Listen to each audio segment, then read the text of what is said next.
पवित्र प्रजापतये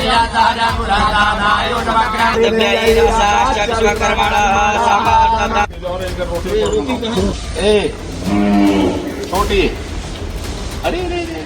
दीपावली के 5 दिवसीय महापर्व की श्रृंखला के महत्वपूर्ण पर्व गोवर्धन पूजा के अवसर पर मुख्यमंत्री योगी आदित्यनाथ ने आज सुबह गोरखनाथ मंदिर की गौशाला में विधि विधान से गोवर्धन पूजा की। गौ पूजन के बाद मुख्यमंत्री ने गौ सेवा की और प्रदेशवासियों को गोवर्धन पूजा की हार्दिक बधाई एवं शुभकामनाएं देते हुए कहा कि गोवंश भारत की समृद्धि का आधार रहा है। सरकार गौ संरक्षण और संवर्धन के लिए कई योजनाओं के जरिए सतत प्रयास कर रही है। उन्होंने इन योजनाओं से जुड़ने की अपील की। दीपावली के दिन से ही गोरखपुर प्रवास कर रहे मुख्यमंत्री योगी आदित्यनाथ ने सुबह गोरखनाथ मंदिर की गौशाला में वैदिक मंत्रोच्चार के बीच गौ पूजन का अनुष्ठान किया। गायों और गोवंश को माला पहनाई, तिलक लगाया और गोमाता का आशीर्वाद लेकर प्रदेश वासियों की सुख समृद्धि की कामना की। दीपोत्सव के 5 दिवसीय महापर्व के श्रृंखला में आज पावन गोवर्धन पूजा है।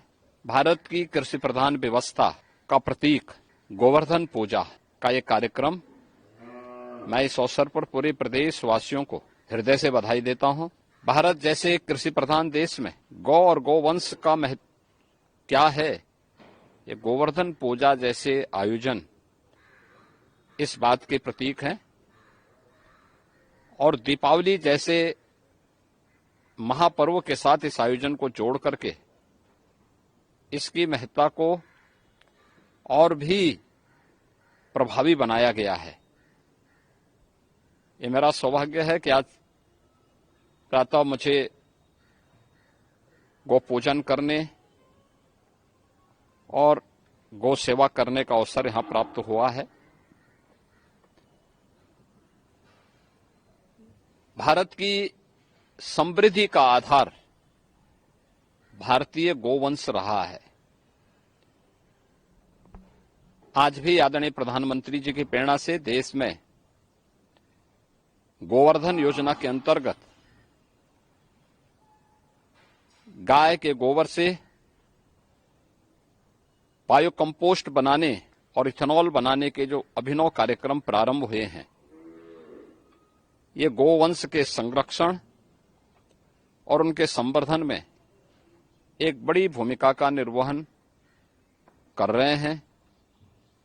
ये मुझे बताते हुए प्रसन्नता है, केवल पूजन ही नहीं बल्कि उसके अनुरूप कार्य योजना भी तैयार की जा रही है।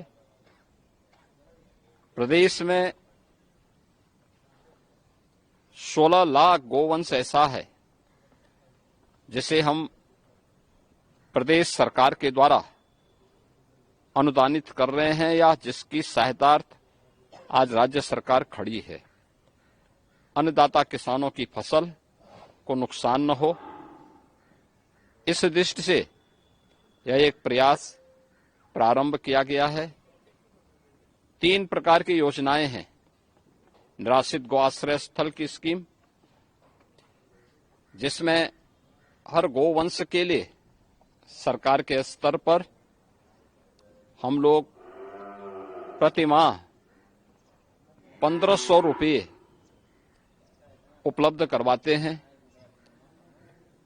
ऐसे ही सहभागिता स्कीम है, जिसमें किसी भी अन्नदाता किसान के द्वारा अगर गोवंश के संरक्षण और संवर्धन के अपने इस कार्यक्रम के साथ जुड़ता है तो 4 गोवंश उसे प्रदान किया जाता है निराश्रित गौ आश्रय स्थल से, और वह उनकी देखभाल करता है। हर महीने उसको प्रति गोवंश का 1500 रुपये हम देते हैं। यानी अगर वह 4 गोवंश का देखभाल कर रहा है तो आसानी से वह परिवार 6000 रुपये सरकार से मासिक प्राप्त कर सकता है। ऐसे ही तीसरी स्कीम है कुपोषित परिवारों के लिए।